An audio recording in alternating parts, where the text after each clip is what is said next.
Purihin ng Panginoon. Happy Lord's Day!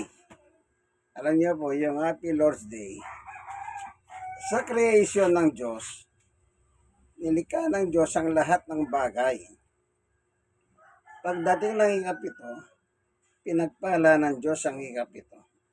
Kaya tinatawag yang Lord's Day.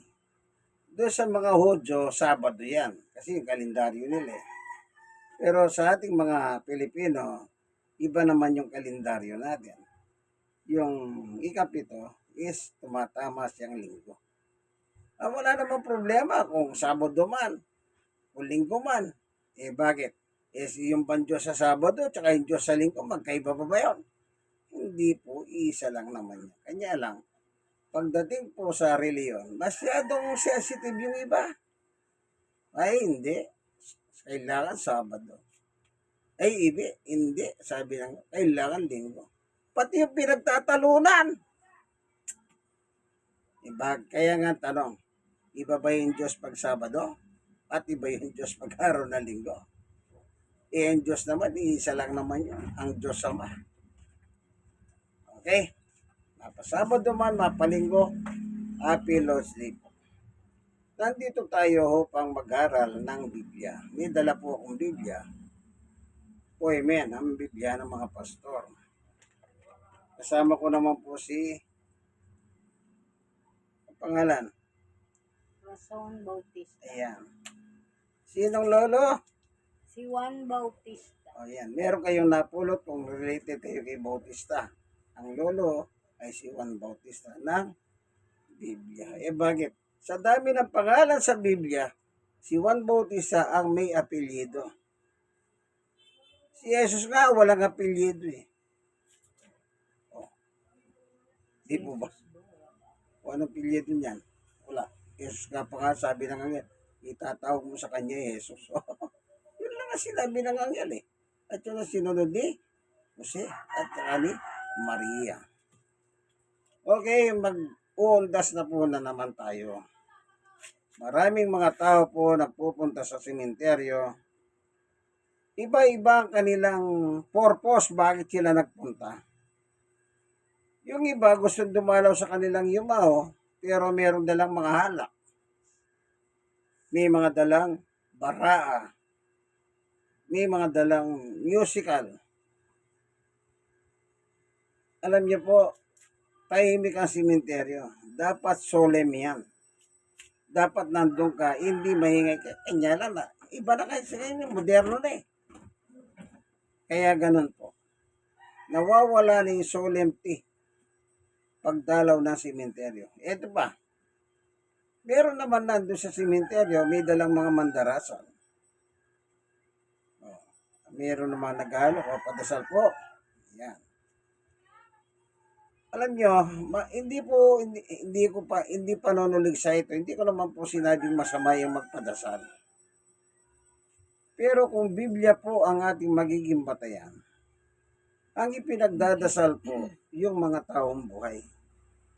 Hindi po yung taong patay. Kasi tingnan nyo sige, bago tayo bante ng gusto, tayo muna ay mananalangin. Tingin natin ang patnubay ng Diyos upang siyang magpatotoo sa atin. Para wala pong pwedeng magsabi, ay mayabang o ganito ganyan. Hindi po. Panginoon Diyos, aming Ama, minsan pa samahan mo kami ng aming pagbubulay ni Ate Son. Sa ngalan ni Jesus, buksan ang puso't isip ng bawat isa upang lubos na aming pakinabangan ng iyong salita. Sa ngalan ni Jesus, Amen. Tingnan niyo po yung salita ng Panginoong Yesus. Nang magsimula po siyang mag-ministry, nung matapos mabautismo ni Juan Bautista sa dako ng Jordan River, ito po sa Middle East, sa Jordan. Yan napapanood nyo po sa YouTube. Kung gusto nyo makita ngayon, dinidevelop na po nila yan. Pinagaganda na in short. Ayan. Ang sabi rito sa Mateo 4:17, magmula noon nangaral si Jesus. Itinuturo niyang magsisi kayo at talikuran ng inyong mga kasalanan sapagkat dumarating ang kaharian ng langit. Isipin niyo po itong salitang ito, sabi niya, magsisi kayo. Sino yung magsisisi? Yung patay ba o yung buhay? Natural po yung buhay, yung nakikinig. Oh, ngayon, inabutan ka ng kamatayang kaibigan, hindi ka nakapagsisi. Oh, di namatay ka. Binurol ka kung ilang araw. Dahil walang pera, nagmulesta muna sa barangay, kung kani-kaninong opisyal ng barangay, mga politiko, bago ka mailibing. Oh, ngayon nasa libingan ka, at dumating yung ondas. Ngayon, ipagdarasal ka ng mga mandadasal. Nung araw po, yung bayaw ko namatay. Kasi naputukan ng ano yun yung timbagong tahon. Yung mata niya. Hindi niya kinamatay yung oras na yun na hospital siya, nabuhay pa naman. Namatay doon sa pag-inom ng alak, na nadulas ba? Nauntog dito. Sa CR, yun ang kinamatay niya. Oh.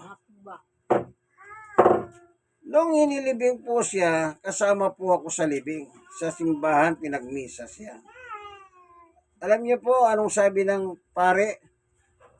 Panginoon Diyos, kunin mo po yung kaluluwa ni ganito, isama mo po sa iyong kaharian. Yung bangkay nasa loob ng simbahan, ang dasal ng pare, iling ng pare, yung kaluluwa niya, kunin ng Diyos at isama sa kanyang piling sa langit. So wala pa sa langit pala. Inihiling pa lang. Oh. Ngayon, may mga naman mga kamag-anak ang sinasabi nila pag birthday ng kanilang mahal sa buhay, tatay, nanay, happy birthday po sa langit. Gaano ka kasiguradong nasa langit yung tatay, nanay mo?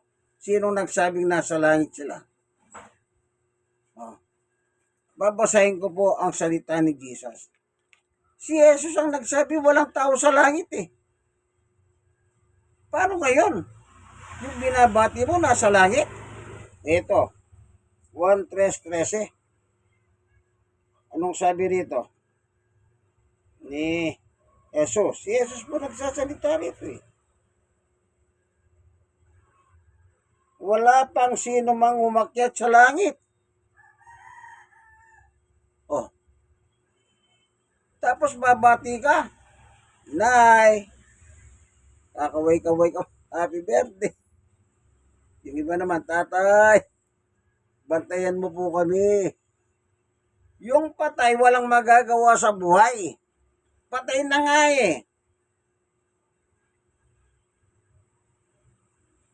Ah. Tapos pupunta ka sa sementeryo. May dumating na mandarasal. Boss, sir, magdadasal kami. Anong ipagdadasal nun? Na yung patay, mahanguin din sa para maikikat sa langit. Hindi ba yung dasal ng simbahang katoliko? Anguin mo sila. Ay, kalabing isang istasyon niya tayo. Panginoong Yesus, anguin mo po sila sa apoy ng impyerno na nagdurusa po ngayon. Ibig sabihin, kapag station of the cross ang gagamitin mo, nasa impyerno pala. O kaya naman anguin mo po sila sa pagdurusa sa apoy ng purgatorio. Parehas lang. Dakong pagdurusa, impyerno o purgatorio man. Aanguin. Yung mandarasal, hinihiling niya, anguin mo po. O ngayon, babatiin mo, nasa langit, happy birthday nanay, sa langit. Nakalagay pa sa Facebook. Nakalagay pa yung litrato mo nung buhay ka.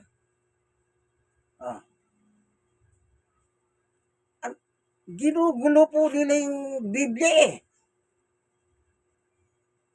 Maliwanag lang ang sabi niya, walang umakyat. Ulitin nga natin. Wala pang sino mang umakyat. Tao ito, sino mang tao umakyat sa langit. Kundi, di kasunod, ang bumaba mula sa langit, si Jesus. Si Jesus bumaba po rito, sinugo ng Diyos upang iligtas tayong makasalanan. At sa kanyang kasaysayan, nangaral siyang 3 taon. At the age of 30, nangaral na siya. At the age of 33, nieblas siya sa hukuman ng Roma ng mga kababayan niyang Hudyo. Dahil sinasabi ni Jesus, mabubuhay ang mga patay, hindi sila naniniwala. Kaya inabla nila. Reliyon ang kaso, inatulan ng kamatayan si Jesus. Ah. Meron pa nakalagay dito eh. Anong sabi?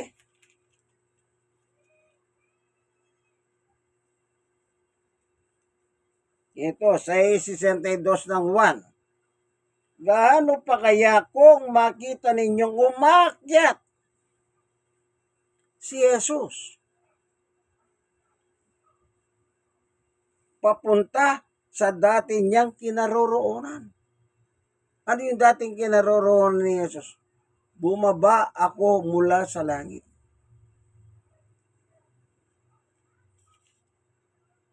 Oh, hindi ba napakaliwanag po yan?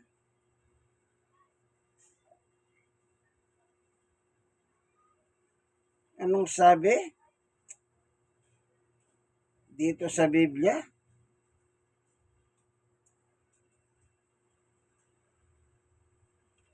Ang nakalagay po, ako'y bumaba sa 1:38. Ako'y bumaba mula sa langit. Kung sino yung bumaba sa langit, siya rin yung umakyat sa langit. Siya rin ang nagsabi, wala pang tao sa langit. Yung iba naman, si Maria daw, reyna ng langit. Si Jesus ba may sinabing reyna si Maria ng langit? O baka si Rey Langit lang ang nagsabi niyan? Yung broadcaster, yung sa media, pero patay na po yata yun si Rey Langit ngayon. Kasi po sa pelikula ni Fernando, kinukuha niyang extra yan para barilin. Kahit sa pelikula, binabaril ni Fernando. Ang paniwalahan po natin si Jesus. Sabi ko nga po, sumama ko doon sa bayaw ko, nang binibindisyon na ng pare dyan sa San Pablo. Pinasok. O tapos sana, kunin mo po ang kaluluwa ni Alex, isama mo po sa piling mo. Eh di wala pala sa piling ng Diyos. Pinakukuha pala abang yung bangkay nasa loob ng simbahan, pinaglilisa ng pare. Maging si Jesus sabi niya, ako'y bumaba. Kaya siya rin ang umakyat at wala pang tao sa langit. Nag-report siya nung nangangaral siya. Ang problema lang po, alam niyo sa ibang reliyon, bakit hindi po nila sabihin ng totoo na sinabi ni Jesus, bumaba ako, umakyat ako, wala pang tao sa langit. Burahin na po nila yung ganyang doktrina. Kasi yung mga tao po, yan din po ang pinamamalita nila. Si Maria daw nasa langit po. Hindi namatay si Maria. Ito pa'y malupit. Si Maria hindi namatay. Ang sabi nila, body and soul. After na mamatay si Jesus, several years, body and soul si Maria na umakyat sa langit. At siya ngayon ang tinatawag nilang Reyna ng Langit at Mediatrix. Alam nyo, nung nabubuhay po si Santa Maria, wala po siya sinabing ganyan. Ito sinabi ni Santa Maria, the Litany of Mary. Oy, English yun ah. Dollar. Tagalog na lang, peso. Ang litanya ni Maria. O basahin ko po ha. Ayon dito sa San Lucas, ito po ang salita ni Maria. Ang litanya ni Maria. O awit ng papuri ni Maria. Lucas 1:46. At sinabi ni Maria, ang puso ko'y nagpupuri sa Panginoon. 47. At ang aking espiritu nagagalak sa Diyos na aking tagapagligtas. Meron siyang tagapagligtas, ang Diyos. Paano pupunta sa langit yan? Ibig sabihin, hindi siya pwede sa langit, makasalanan siya.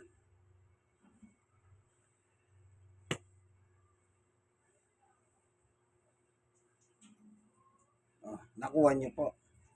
Meron siya kasalanan. Tayo meron din kasalanan.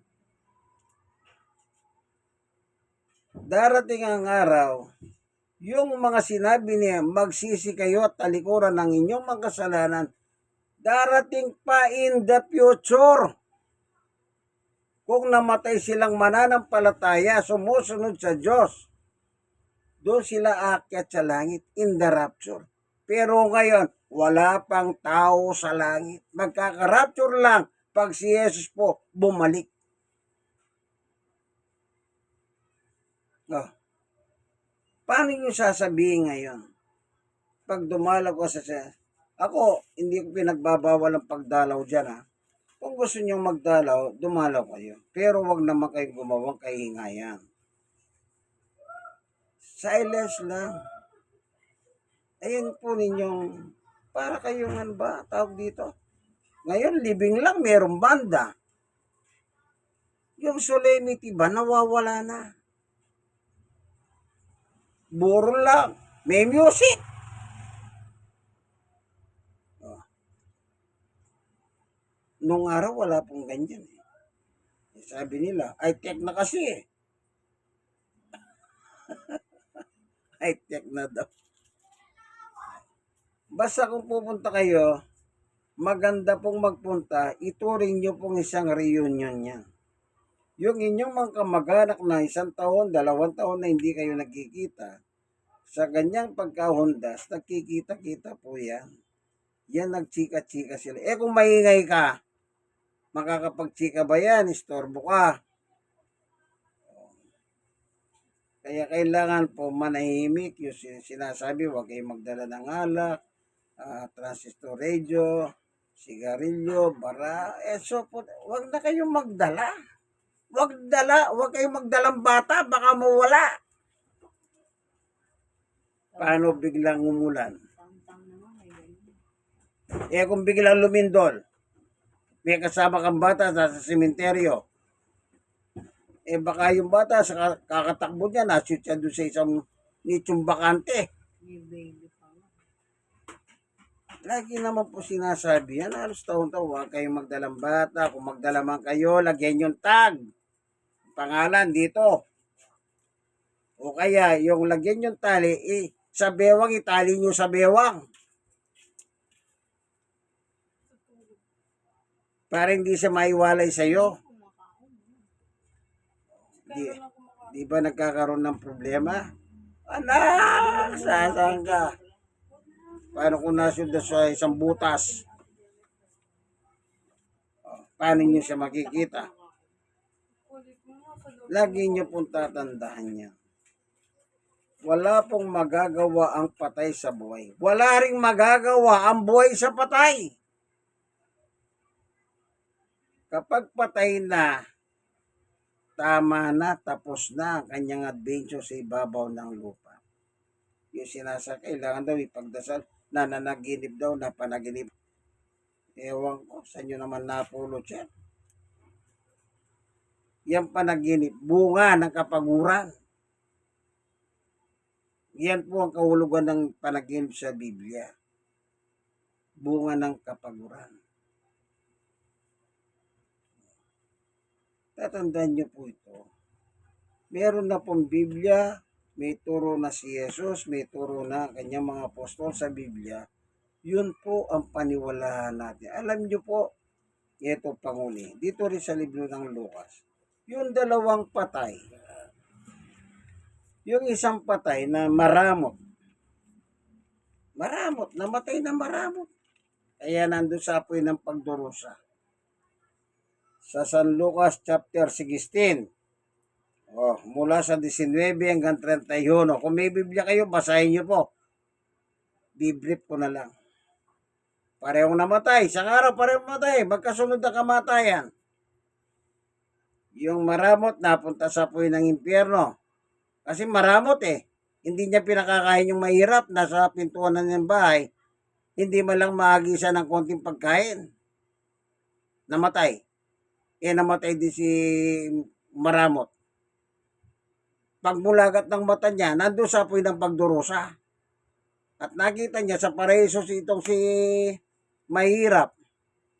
Anong sabi niya? Amang Abraham, mahawa ka po sa akin. Utusan mo si mahirap na pumunta dito sa piling ko na magdala siya ng isang patak na tubig man lang. Ilagay sa akin dila para lumamig-lamig naman ang pakiramdam ko. Kasi naghihinit ako sa apoy na ito. Anong sabi ni Abraham? Hindi pwede. Yung narito sa paraiso, hindi pwede bumaba sa impyerno. Yun dyan sa impyerno, hindi na pwede lumipat dito sa paraiso. Ano yung panalangin? Panginoong Yesus, 11 Station of the Cross, anguin mo po sila sa apoy ng impyerno, anguin mo po sila sa apoy ng purgatorio. Si Jesus kami sabi, yung nasa apoy ng impyerno, hindi na pwede lumipat. At yung nasa paraiso, hindi pwede lumipat dyan sa purgatorio o impyerno. Pagkatapos ikaw naman darasal, ikaw na pare, habang nagmimisa ka, inuutusan niyo si Jesus. Samantalang, eto nasa Biblia na nga yung sinabi ni Jesus eh. Walang lipatan. Ano sabi ni Abraham? Hindi umubra yung gusto niya.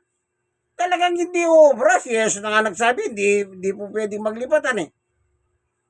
Ito may turo si Abraham. Sa 31. Ito po, para sa lahat ng buhay na ito. Ito. Sinabi naman sa kanya ni Abraham, kung ayaw nilang pakinggan ng mga sinulat ni Moises ng mga propeta, hindi rin maniniwala kahit ang isang patay na muling mabuhay. Nandun na po ang Biblia. Sinulat ng propetang si Moises. Basahin nyo. Ang masakit, hindi nyo po kasi binasa, gumawa kayo ng sarili nyo, kuderno. Yan ang tinuturo nyo kayo. Kaya yung mga tao, utong-uto hanggang ngayon. Alam nyo po, ang reliyon maganda. Kung maganda ang turo. Pero ang reliyon, kung ang tinuturo, lihis sa Biblia. Kung ayaw mong mag-iba ng reliyon, huwag kang lilibad. Huwag kang mag-iba. Pero yung tinuturo nilang wala sa Biblia, itapon mo. Huwag mo nang sundin yun. Ano nakalagay doon sa pangalasis, no? Si Paing Yabot. Yung panalangin sa alas 6 ng araw. Anong sabi ni Paing Yabot? Itapon ng masama, pulutin ng mabuti. Lahat ng kontra sa aral, masama yan. Itapon. At kunin yung mabuti. Alin yung mabuti? Yung salita ng Diyos. 7:12 ng Roma. Yun ang kunin nyo po, kaibigan. Huwag kayo lumipat ng reliyon. Huwag kayo lilipat. Hindi naman pinag-uusapan dito, reliyon eh. Kung minsan yan, pang reliyon na nakakasama sa buhay natin eh. Pag nakita mo yung leader mo, nagmumura. Ba, nagmumura ka rin. May mga leader na ganyan. Palamura. Aba, minura din kami. Sabi ko, wag mo akong murahin. Ang sagot nung palamura, bakit ikaw ba minura ko? Sino bang kausap mo? Ako o ang mga taong yan? Sige nga, murahin mong mga yan. Pag di binugbog ka dyan ka, patay ka. Sasabihin mong hindi ako minura mo, akong kausap mo eh. Eh di na, wala. Pag di siya binugbog dyan, daming tao. Yan po ang masama sa reliyon. Magandang reliyon. Kung maganda po yung tinuturo, pulutin po natin yung biblical teaching. Ano? Yung laban kay Jesus, yun yung masama. Itakwil mo. Kung dati nananalangin nga, itakwil mo na yan. Sundin mo na lang yung turo ni Jesus. Anong turo ni Jesus panghuli? Panalangin. Mahilig din tayong manalangin. Hindi naman sinabi ni Jesus, magrosaryo ka. Naloko na. Ito lang ang panalangin. Alam nyo, napakasimple lang. Ba't kailangan? Ang tagal mo na nanalangin. Ito, turuan ka ni Jesus. 16:23. O isang, yung iba, baka nabiro ng weto, tumataya ng wedding. Baka tatay. Minsan, yung mga koprador, binabible study ko. Baka naman gawin yung nobiro yan. May isang lugar dito, may mga nangongopra. Magnanay. yung anak ng lalaki, yung nanay, obrador. Sabi ko, baka pati ito mga talata ng Biblia, tatayahin ko ha. Eto, 16:23 ng 1. Ito po yung tamang aral. Mismo ng ating Panginoong Yesus, hindi kayo maliligaw. Hindi. Ito. Sa second paragraph. Pakatandaan ninyo. Yan, ano sabi ni Jesus? Pakatandaan ninyo. Sabihin, hindi niya lang tatandaan. Pakatandaan ninyo. Ano mang hingin ninyo sa Ama, ibig sabihin sa Diyos, sa aking pangalan, ay ibibigay niya sa inyo. Sa aking pangalan. Hindi sinabi ni Jesus sa pangalan ng santo, sa pangalan ng mga santa. Parang ganito lang. Halimbawa, yung anak mo may sakit. Ipag-pray mo ngayon. Nakaluhod ka, nakaganyan yung kamay mo. Pagdadasal mo. Panginoon Diyos, pagalingin mo po sa sakit na lagnat ang aking anak. Ito po ang aking kahilingan. Ito po ang aking panalangin. Sa ngalan ng aming Panginoong Yesus. Amen. Ilang minuto lang. Aprobado! Isipin mo, yung rosaryo napakarami, may 50.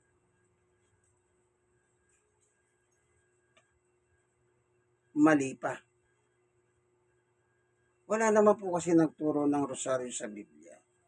Sabi ko nga po yung The Litany of Mary, hindi rin po binanggit yung pagro-rosaryo ni Maria. Bakit kailangan nyo pang dagdagan? Di po ba kayo pwedeng maniwala na lang kay Jesus? Anong sabi ni Jesus? Hindi ka makakapunta sa aking Ama sa langit kundi sa pamamagitan ko. Kasi po, pinadala si Jesus upang lahat tayo iligtas. Isa na po si Maria na ililigtas niya. Kaya sabi ni Jesus, nalulugod ang kaluluwa ko sa Diyos na aking tagapagligtas. Sino po yun? Ang ating Panginoong Yesu Kristo. Kinasangkapan po yung sikmura, yung bosom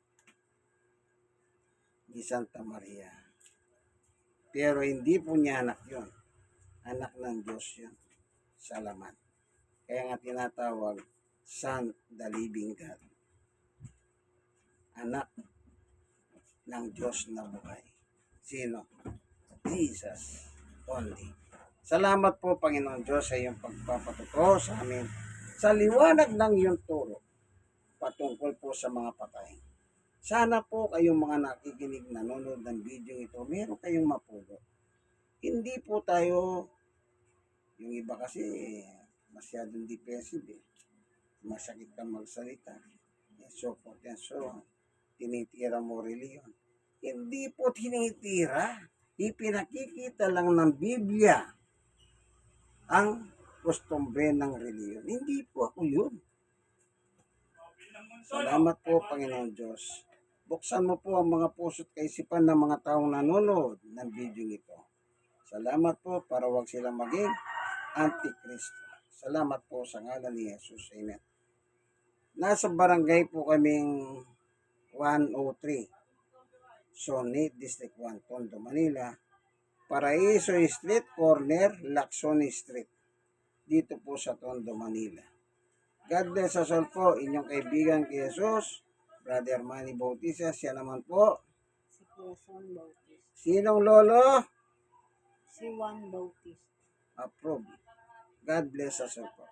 Bye-bye. Okay ka muna, bababay na nga eh. Mabay na, ilang babay na.